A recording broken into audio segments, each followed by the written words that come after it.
অন্নপূর্ণা ভাণ্ডারের টাকা যারা পাননি তারা যেখানে অনলাইন আবেদন করেছেন সোশ্যাল রেজিস্ট্রি পোর্টালে গিয়ে নিজের নাম যাচাই করতে পারবেন। যারা টাকা পাননি এই পোর্টালে গিয়ে ক্লেম করতে পারবেন যে আমরা টাকা পাইনি, আমরা টাকা পাওয়ার যোগ্য, আমরাকে টাকা দেওয়া হোক। এবং যারা অভিযোগ করবেন, যেমন যার দুতলা বাড়ি, তিনতলা বাড়ি, বড় বাড়ি, বেশি ধন সম্পদ আছে, জমি জায়গা আছে, যারা অনেক টাকার মালিক, যারা ইনকাম ট্যাক্স দেয়, সরকারি চাকরি করে, সেই সমস্ত ব্যক্তি যারা টাকা পেয়ে গেছে বা টাকা পাচ্ছে অন্নপূর্ণা ভাণ্ডারে, তাদের উপর আপনারা অভিযোগ জানাতে পারবেন এই পোর্টালে, বললেন এসডিও আসানসোল। বিস্তারিত কি বলেছেন শোনাবো আপনাদের। পাশাপাশি অন্নপূর্ণা ভাণ্ডারের টাকা না পেয়ে মহিলার কান্না, একেবারে ঠিক শুনছেন, অন্নপূর্ণা ভাণ্ডারের টাকা তার অ্যাকাউন্টে না ঢোকায় কান্নায় ভেঙে পড়লেন এক মহিলা। মহিলা বলছেন যে আগে টাকা পেতাম, এখন আর টাকা পাচ্ছি না, শুধু কাগজ নিয়ে 3 মাস থেকে ছুটে বেড়াচ্ছি। মুখ্যমন্ত্রী শুভেন্দু অধিকারীর উপর ক্ষোভ উগরে দিলেন সেই মহিলা। সেই ছবিও আপনাদের দেখাবো। এই ভিডিওটি যারা দেখছেন ভিডিওটি শেয়ার করবেন, চ্যানেলটি লাইক করবেন আর সাবস্ক্রাইব করবেন। আই লাভ মাই ইন্ডিয়া, মেরা ভারত মহান। একটা বিষয়ে ঘোষণা দেওয়া হচ্ছে, আমি এসডিও আসানসোল, যে এখানে জানতে চাইছেন বা কোনো জায়গা থেকে একটা সংবাদ বেরিয়েছে যে এসডিও অফিসে গেলে সমস্যার সমাধান হচ্ছে। বিষয়টা মোটেও এরকম নয়। আমি এই মিস ইনফরমেশনকে নালিফাই করছি এবং তীব্রভাবে এর বিরোধিতা করছি। যেটা বিষয় ভালো করে শুনে নিন। আজকে 20 তারিখ, আজকে পর্যন্ত টাকা দেওয়া হচ্ছে। যারা অ্যাপ্রুভ বেনিফিশিয়ারি তারা টাকা পাবেন এবং সেইটা আপনাদের যেখানে অ্যাপ্লাই করেছেন অনলাইন সোশ্যাল রেজিস্ট্রি, সেই সাইটে গিয়ে আপনাদের সিটিজেন পোর্টালে গিয়ে নিজেদের তথ্য নিজে যাচাই করতে পারবেন। যারা টাকা পাননি তারা সেখানে গিয়ে ক্লেম করতে পারবেন যে টাকা আমার পাওয়ার যোগ্য, আমাকে দেওয়া হোক, বা ইনকোয়ারি হবে, কি হবে না হবে সেটা পরবর্তীকালে সরকার ডিসিশন নেবে। যারা অবজেকশন দিচ্ছে, অর্থাৎ এই লোকটা 3 তলা বাড়ি আছে, 10 লাখ টাকা বা 12 লাখ টাকা দেয়, ইনকাম ট্যাক্স দেয়, সরকারি চাকরি করে, সেই সমস্ত ক্ষেত্রে আপনারা অবজেকশন দিতে পারবেন। এই দুটো জিনিস ভালো করে মাথায় রেখে যান। যে ইনফরমেশন দেওয়া হচ্ছে বা পেয়েছেন, আমি যেটা বুঝতে পারছি যে বিভিন্ন মাধ্যম থেকে আপনাদের বলা হয়েছে যে এসডিও অফিসে গেলে সমস্যার সমাধান হবে। ব্যাপারটা মোটেও নয়।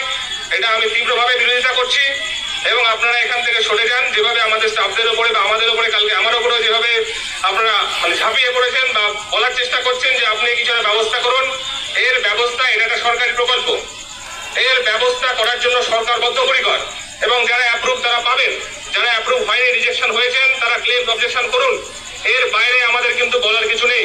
আমাদের স্টাফরা সেটাই এতক্ষণ ধরে বোঝানোর চেষ্টা করছে, কিন্তু আমাদের লিমিটেড স্টাফ ক্যাপাসিটি নিয়ে এতগুলো মানুষকে বোঝানো সম্ভব নয়। তাই আমি এটা সরাসরি সেন্ট্রালি, কেন্দ্রীয়ভাবে আপনাদের ঘোষণা করলাম যে সোশ্যাল রেজিস্ট্রি সাইটে যাবেন, সেখানে গিয়ে আপনাদের যারা টাকা পাননি ক্লেম করুন, যারা টাকা যারা টাকা পাওয়ার কথা নয় তাদের জন্য অবজেকশন রেজ করুন। যে বা যারা এই তথ্যগুলো দিচ্ছেন বা প্রচার করছেন তার তীব্র বিরোধিতা করা হচ্ছে। এসডিও অফিস থেকে কোনো সমস্যার সমাধান এই মুহূর্তে আমাদের কাছে নেই, বা সরকারের থেকেও এই মুহূর্তে কোনো বিষয় আমাদের কাছে বলা হয়নি যে এসডিও অফিস থেকে এই সমস্যার এই সমাধান হবে। যেটা আমাদের ইনফরমেশন সেটা আপনারা ভালো করে বুঝুন এবং সেই অনুযায়ী ব্যবস্থা নিন। এখানে এসে আপনারা যেটা করছেন, অফিসের এবং স্টাফদের নিরাপত্তাহীনতা তারা ভুগছে, এটা করবেন না। এজন্য ব্যবস্থা নেওয়া হতে পারে। সুনির্দিষ্টভাবে বলা হলো, এইটা আমার স্টাফরা বারবার করে বলে দিচ্ছে, বুঝুন।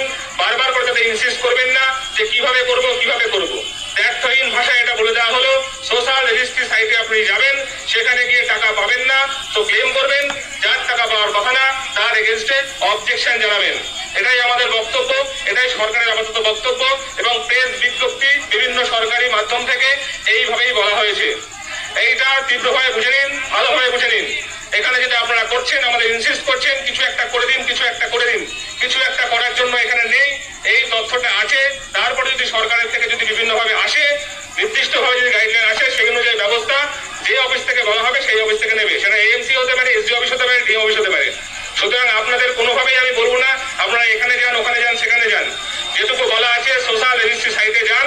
অর্থাৎ আজকের দিনটা ওয়েট করতেই হবে, কারণ আজকে পর্যন্ত টাকা ছাড়ার কথা বলা আছে বা আজকে টাকা ছাড়া হচ্ছে। এখন কেন পেলাম না, কিভাবে পাবো, কি বলুন, আপনারা বলতে পারছেন না কেন?